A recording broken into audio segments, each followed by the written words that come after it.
नमस्कार। इस अंक में आप सभी का बहुत बहुत स्वागत है। 24 जुलाई को सरकार द्वारा आरटीआई के जवाब से यह तो स्पष्ट हो गया कि आरटीई एक्ट लागू होने से पूर्व नियुक्त शिक्षकों के लिए टेट पास करने की अनिवार्यता न तो मूल आरटीई एक्ट के किसी प्रावधान में है और न ही बाद में किसी संशोधन के द्वारा इसे कभी अनिवार्य किया गया है। इससे जो अभी तक लोगों के मन में कंफ्यूजन चल रहा था कि सरकार ने 2017 के संशोधन में चोरी छिपे टेट पास करने की अनिवार्यता को सभी सेवारत शिक्षकों के ऊपर लागू कर दिया है, वो अब दूर हो गया है। इस जवाब ने इस भ्रम को पूरी तरह से तोड़ दिया है। अर्थात 2017 के संशोधन की ऐसी कोई मंशा नहीं थी। तो अब इसका सीधा अर्थ यही निकलता है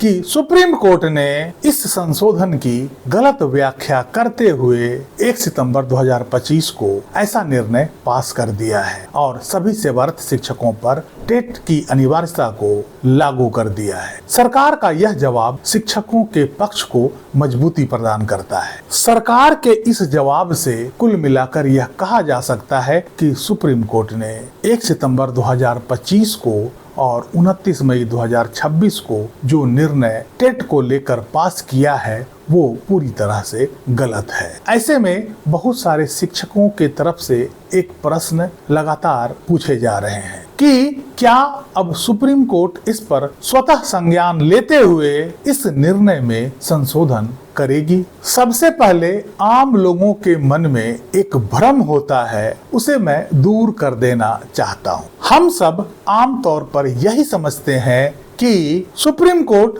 जब एक बार कोई निर्णय पास कर देता है तो वह निर्णय अंतिम होता है, लेकिन गलती तो सुप्रीम कोर्ट से भी हो सकता है, क्योंकि वहां बैठे न्यायाधीश तो इंसान ही होते हैं और गलतियां किसी भी इंसान से हो सकती है। सुप्रीम कोर्ट का इतिहास ऐसे उदाहरणों से भरा पड़ा है जिसमें सुप्रीम कोर्ट अपने ही निर्णयों को कई बार पलटा है। जब सुप्रीम कोर्ट का निर्णय अंतिम होता तो फिर सुप्रीम कोर्ट अपने ही फैसले नहीं बदल पाती। कानून का यह स्थापित नियम है कि सुप्रीम कोर्ट का निर्णय अंतिम हो सकता है लेकिन अकाट्य नहीं, अर्थात सुप्रीम कोर्ट का निर्णय इनफॉलिबल नहीं हो सकता है। इसलिए समाज की बदलती जरूरतों और न्याय की सर्वोच्चता बनाए रखने के लिए सर्वोच्च न्यायालय को स्वतः संज्ञान लेकर अपनी ही भूल सुधारने की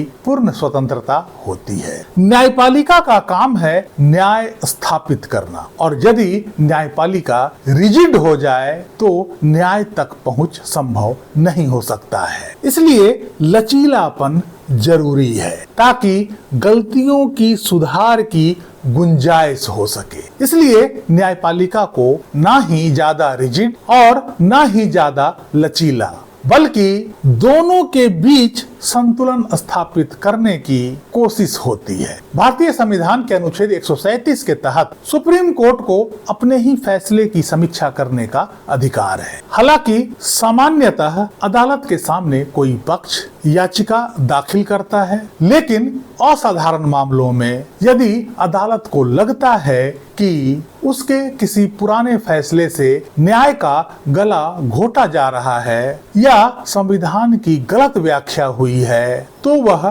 स्वतः संज्ञान लेकर बड़ी पीठ का गठन कर सकती है और उस निर्णय को पलट सकती है। अब प्रश्न उठता है कि आखिर किन परिस्थितियों में सुप्रीम कोर्ट अपना निर्णय पलट सकता है। आमतौर पर सुप्रीम कोर्ट बार बार अपना निर्णय नहीं बदलता है क्योंकि इससे कानून में अनिश्चितता पैदा होती है, लेकिन कुछ विशेष परिस्थितियां ऐसी होती है जिसमें वो किसी पुनर्विचार याचिका के माध्यम से या स्वतः संज्ञान लेते हुए बड़ी पीठ के माध्यम से निर्णय बदलता है। यदि कोई निर्णय पर इनक्यूरियम हो, अर्थात किसी निर्णय में इनएडवर्टेंटली गलती हो गई हो या सावधानी के अभाव में कुछ गलतियां हो गई हो, किसी महत्वपूर्ण संवैधानिक प्रावधान, संसद के कानून या अपने ही किसी पुराने बाध्यकारी फैसले को देखना भूल गई हो तो उसे पर इनक्यूरियम माना जाता है और इसे सुधारने के लिए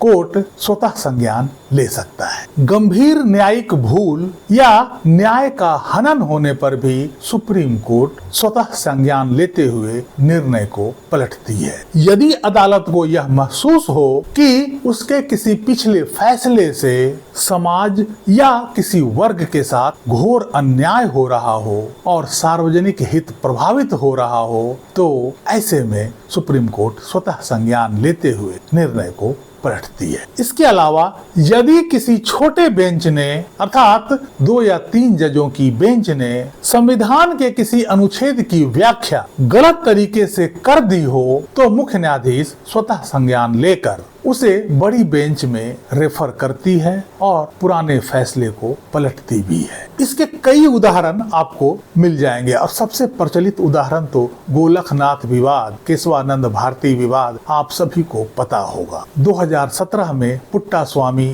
का केस भी आप सभी अवश्य जानते होंगे और अभी 1.5 साल पहले पर्यावरण का मामला, अरावली मामला, कई ऐसे मामले थे जिसमें सुप्रीम कोर्ट ने पब्लिक विरोध को देखते हुए, पब्लिक सेंटिमेंट का ध्यान रखते हुए उस निर्णय में परिवर्तन किया है। अब प्रश्न उठता है कि क्या शिक्षकों के टेट मामले को लेकर भी सुप्रीम कोर्ट ऐसा कर सकती है? जब आप अपने अधिकारों की रक्षा के लिए आवाज उठाएंगे, अपनी आवाज को इतना बुलंद करेंगे कि वो आवाज सुप्रीम कोर्ट तक गूंजने लगे तो निश्चित रूप से सुप्रीम कोर्ट ऐसा कर सकती है। आपका विरोध का आवाज इस प्रकार से होना चाहिए कि उसका दबाव सुप्रीम कोर्ट पर पड़ना चाहिए और यदि आप अपने आंदोलन, धरना, प्रदर्शन आदि के जरिए अपने अधिकारों की रक्षा हेतु इस विरोध को इस स्तर तक बुलंद करेंगे तो निश्चित रूप से सुप्रीम कोर्ट इस मामले में स्वतः संज्ञान लेने पर विवश हो जाएगी और यदि यह आंदोलन इतना प्रखर नहीं होता है तो क्यूरेटिव पिटीशन के माध्यम से इस निर्णय को पलटा जा सकता है। क्यूरेटिव पिटीशन का ऑप्शन हमारे पास अभी भी खुला हुआ है। जम्मू एंड कश्मीर शिक्षक संघ द्वारा एक क्यूरेटिव पिटीशन पहले से डाला हुआ है। उसके बाद कोई और समाचार क्यूरेटिव पिटीशन डालने का मुझे तो नहीं मिला है। शायद और भी शिक्षक संघ क्यूरेटिव पिटीशन डालने की तैयारी कर रहे होंगे। जैसे ही उसकी सूचना मुझे मिलती है आप सभी को निश्चित रूप से अवगत कराऊंगा। सुप्रीम कोर्ट स्वतः संज्ञान तभी लेती है जब किसी निर्णय का मास लेवल पर विरोध होता है और उस निर्णय में क्या गलतियां की गई है उसकी सूचना सुप्रीम कोर्ट तक पहुंचना आवश्यक होता है। अरावली पर्वत का जब निर्णय सुप्रीम कोर्ट द्वारा आया तो इसका पूरा पब्लिक विरोध किया गया और इस विरोध के कारण सुप्रीम कोर्ट तुरंत स्वतः संज्ञान लेते हुए अपने ही निर्णय पर रोक लगा दी। इसलिए ये सब निर्भर करता है कि पब्लिक विरोध कितना है, किस इंटेंसिटी का विरोध है। इस अंक में यहीं तक। कैसी लगी जानकारी कमेंट करके जरूर बताइएगा। वीडियो को लाइक कीजिएगा, चैनल को सब्सक्राइब कीजिएगा। मिलते हैं अगले अंक में, तब तक के लिए जय हिंद, वंदे मातरम।